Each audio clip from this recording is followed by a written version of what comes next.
Fala, minha rapaziada! Sejam bem-vindos a mais um vídeo aqui no canal, e nesse conteúdo a gente traz tudo o que de mais importante aconteceu no noticiário do Internacional neste dia 6 de dezembro de 2025, sabadão, um dia antes, menos de um dia agora, da decisão.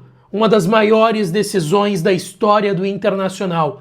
Amanhã, às 4 horas da tarde, o Inter tem a chance, mais uma vez, de escapar de um rebaixamento vexatório. Chegou o momento de todos esses que estão no clube tirarem o Internacional dessa situação e amanhã tem a última chance. A gente vai trazer todos os detalhes do último treino e a chegada da delegação colorada na concentração para o jogo de amanhã, para essa decisão. E tem novidade no time titular. Tem Carboneiro fora e Borré nos 11 que vão começar o jogo contra o Bragantino no Beira-Rio.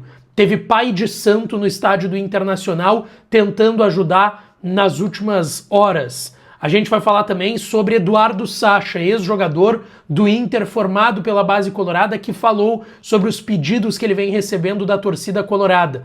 A gente vai falar também sobre o Palmeiras, que é um time que vive um jogo também que interessa e muito ao Inter, e a notícia não é nada boa sobre isso. Thiago Carpini no Inter em 2026, a gente vai trazer todos os detalhes nesse conteúdo a partir de agora. Antes, não te esquece, deixa teu like, te inscreve, ativa o sininho das notificações pra tu não perder nada por aqui. E é claro que esse conteúdo e todos os outros têm o apoio e a parceria de KTO, kto.bet.br. Vai lá na KTO pra brincar, pra se divertir. O site é proibido para menores de 18 anos. Tem oddão lá na KTO pro Inter escapar. Tem odd especial pro Inter escapar, que tá odd 3 lá na KTO. Tem chance extra nessa última rodada do Brasileirão, tem muitas possibilidades para tu brincar lá na KTO. Vai na responsa, se tu não tem registro ainda, vai pelo meu link que tá no primeiro comentário fixado, tá certo? Bom, gente, vamos lá.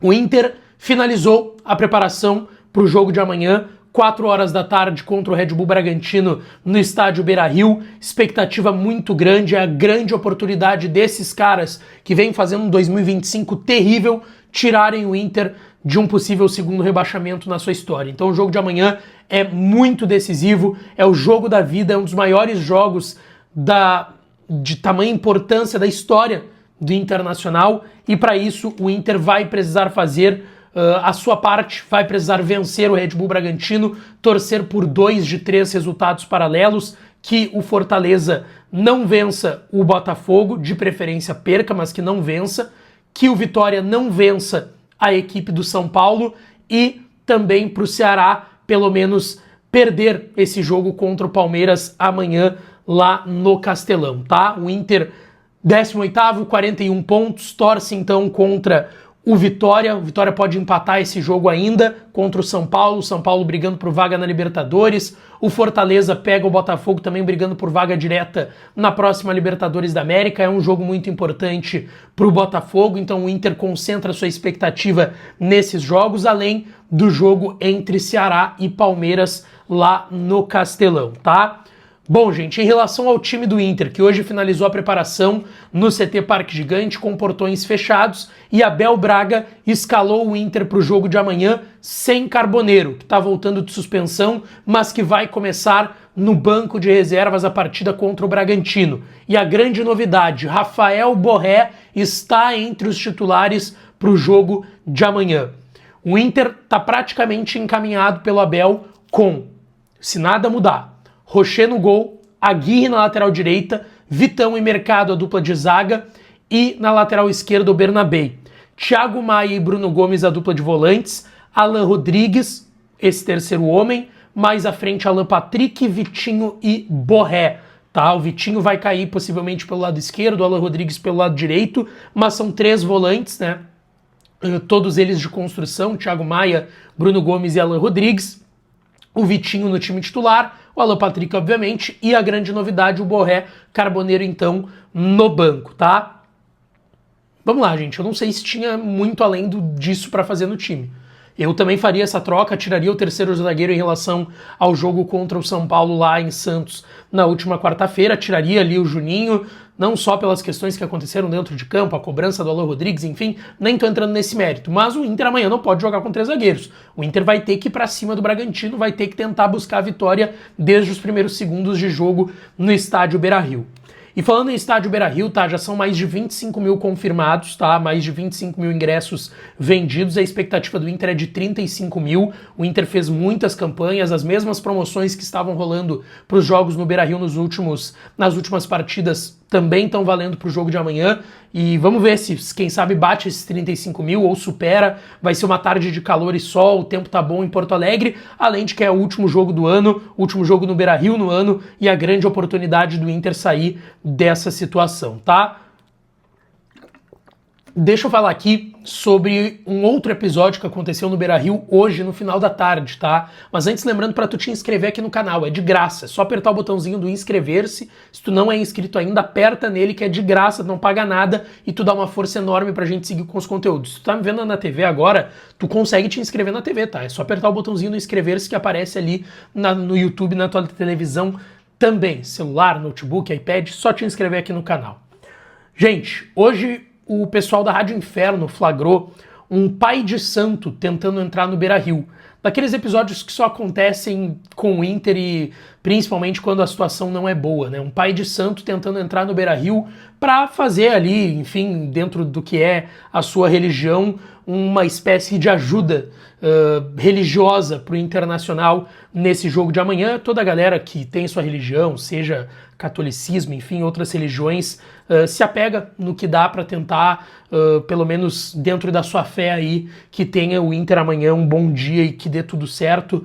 E a gente viu aí esse episódio bem curioso, mas no fim das contas o Inter não liberou a entrada desse pai de santo, tá? Ele não entrou no estádio Beira-Rio ontem. Eu lembro que em 2023 um padre entrou e acabou benzendo ali, né, o gramado do Beira-Rio antes da decisão contra o Fluminense, da semifinal da Libertadores. O Inter que chamou aquele padre, né? O Inter não chamou esse pai de santo. Ele foi voluntariamente lá ao estádio Beira-Rio, mas não foi liberado pelo clube para entrar no estádio, tá? Ficou somente do lado de fora e pegou suas coisas e foi embora.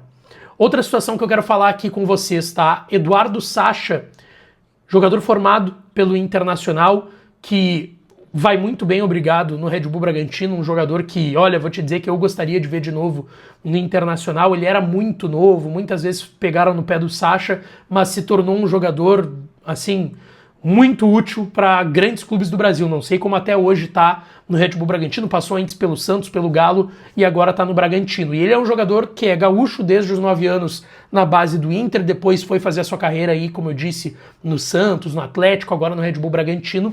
E o Sacha, ele deu uma entrevista para a Rádio 102 FM de Bragança Paulista antes da delegação chegar aqui em Porto Alegre. Eles chegaram hoje no final da tarde do sábado. E nessa entrevista, ele falou sobre a sua relação com o Inter, que ele recebeu muitos pedidos em relação ao jogo de amanhã contra o Internacional. O Sacha, ele disse o seguinte: é um momento difícil e delicado para o Inter. Claro que eu tenho um sentimento muito grande, porque, querendo ou não, eu estive lá desde os 9 anos. Foi praticamente a minha carreira, a minha vida inteira. Mas o que me trouxe até aqui, o que me fez ser o jogador que eu sou e passar pelos clubes por onde passei, foi o profissionalismo. Então, com certeza, isso vai acontecer, independentemente da situação deles ou da nossa, ou de fazer gols ou não.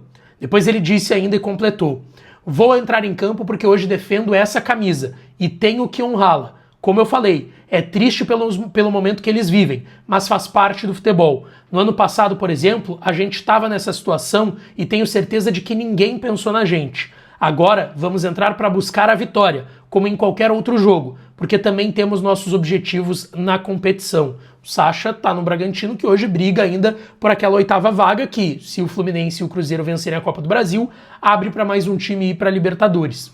Ele disse ainda: chega todo tipo de mensagem, agradecendo, como no último jogo contra o Vitória, que o Sacha fez 2 gols, por ter ajudado de alguma forma, mas infelizmente também já recebi ameaças caso venha fazer o gol. Já recebi de tudo. Mesmo assim, minha cabeça está tranquila. Como eu disse, vou continuar sendo o mesmo e fazer o que tem que ser feito. No final, a gente vê o que vai acontecer. Ele tá falando de profissional, e tá certo, gente. Profissional. Não tem muito para onde correr. Tomara que amanhã não seja uma tarde boa pro Eduardo Sacha. Outra situação que eu quero falar, tá? Um dos jogos que interessa ao Inter vai ter um time com reservas. Isso não é bom pro Inter, tá? O Palmeiras contra o Ceará. O Palmeiras vai sem vários jogadores. Deu férias pro Vitor Roque, pro Andréas Pereira, pro zagueiro Murilo e pro zagueiro Gustavo Gomes. já não vai ter Piquerez e Veiga suspensos, o goleiro Everton, o volante Lucas Evangelista, o Paulinho, o Felipe Anderson, o M. Martinez com lesões, tá? Então vai ser um Palmeiras reserva, mas ainda assim, o time do Palmeiras tem muita qualidade. Deve ter Carlos Miguel no gol, Kelvin na lateral direita, Benedetti, Mikael a zaga e o Jefté na lateral esquerda. Bruno Fux, base do Inter no meio, Aníbal Moreno e Maurício, ex-Inter também, Alain, Sousa e Flaco Lopes. O time do Palmeiras ainda assim é melhor do que o Ceará, né? Tem que torcer para esse Palmeiras fazer um bom resultado também amanhã. E a outra situação que eu quero falar é sobre Thiago Carpini, que é um treinador que se destacou bastante recentemente. Ele foi muito bem no Juventude, antes ele tinha ido muito bem no Água Santa, finalista de um campeonato paulista, foi treinador do São Paulo e não deu certo, mas teve um trabalho no Vitória também que teve altos e baixos. E vamos lá, o Inter já tem que pensar no treinador para o ano que vem, porque o Abel veio só para esses 2 jogos, né? A gente já falou aqui, o Inter não tem nenhuma negociação em andamento. Se falou de Guto Ferreira, que foi muito bem, conseguiu acesso, ex-técnico do Inter na Série B de 2017, mas que hoje tá sem clube, né? Depois de deixar o Remo por um desacerto na multa. Se falou do Mozart, que ajudou a subir o Curitiba também como campeão. Se falou do Odair Hellmann, e o Thiago Carpini disse que aguarda uma procura do Inter. Pessoas próximas dele, inclusive, revelaram do staff que hoje ele terminou o trabalho no Juventude, acabou não conseguindo salvar o Juventude de um rebaixamento. Ele pega o Juventude no meio da temporada, mas ele, se tiver uma proposta do Inter, analisaria, tá? Essa informação do Leonardo Sonda, da Rádio Bandeirantes, com canal também aqui no YouTube. Vamos aguardar, porque o Inter ainda não fez procuras e contatos para um técnico para a próxima temporada, mas o Thiago Carpini toparia trabalhar no Internacional. Vocês acham que é um bom nome? Deixa a opinião de vocês nos comentários e não esquece, deixa o teu like, te inscreve, ativa o sininho que eu volto para falar mais do Colorado por aqui. Um beijo, um abraço e até a próxima.